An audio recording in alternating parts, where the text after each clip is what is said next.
It seems like in just the past few years, a lot of parts for these old Mercedes are starting to drop off the marketplace. They're no longer being made, and I know this can be very frustrating. Well, this past week, I've been working on one of them, and that's the original Hirschman antennas.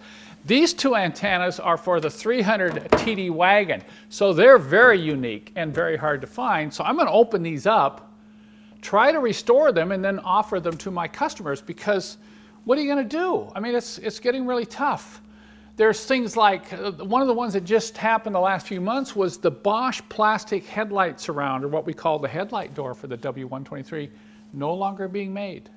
It's kind of sad, isn't it? Well, I'm going to work on some of these things. I don't know, I'll never be able to reproduce those beautiful plastic headlight surrounds like Bosch built, but I'm going to work on all my antennas this week. I'm going to pull out a lot of my old antennas and sell them as parts antennas, so that if you're trying to restore one of these yourself, you'll have a source of parts, because you can't even buy parts for these old Hirschmans.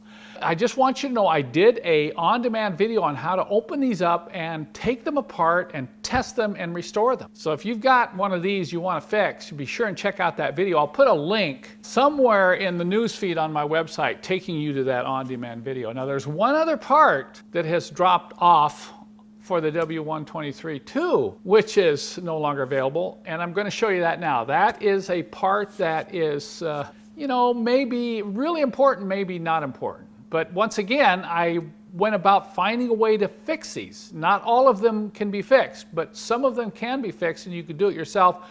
I also have done a video on how to do that. Now let me show you in the next scene this part and when it is repairable and when it is not repairable. Let me show you one of the things I've been working on in the shop here this past week. This is a electrical part.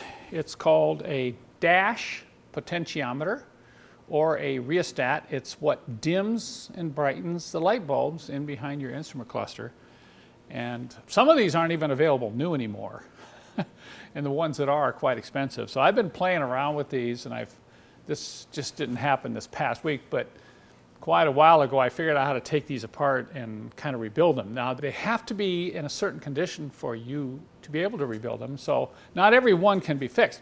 But I got a bunch of them out. This is where the potentiometers are located.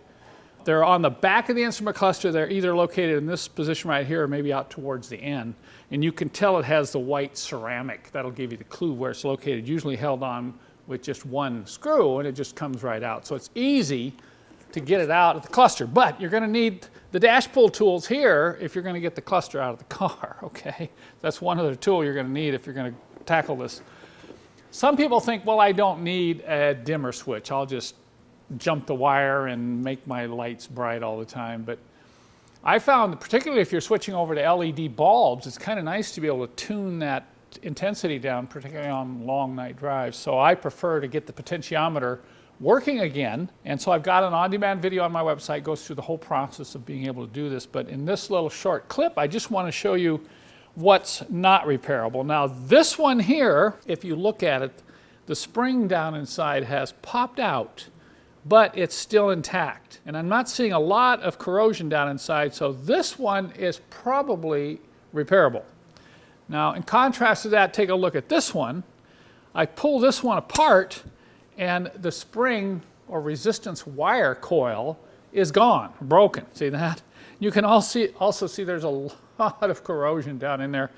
So this one is not repairable.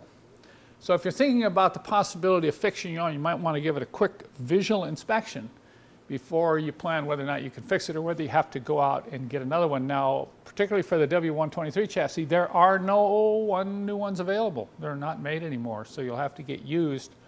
Or in my case, some of these I find that are in good condition, I go ahead and rebuild them and then put them up on my website for those people who have a 123 and want to get their dimmer switch working again. So just check out the links at the end of this episode, and I'll direct you to some of those resources on my website.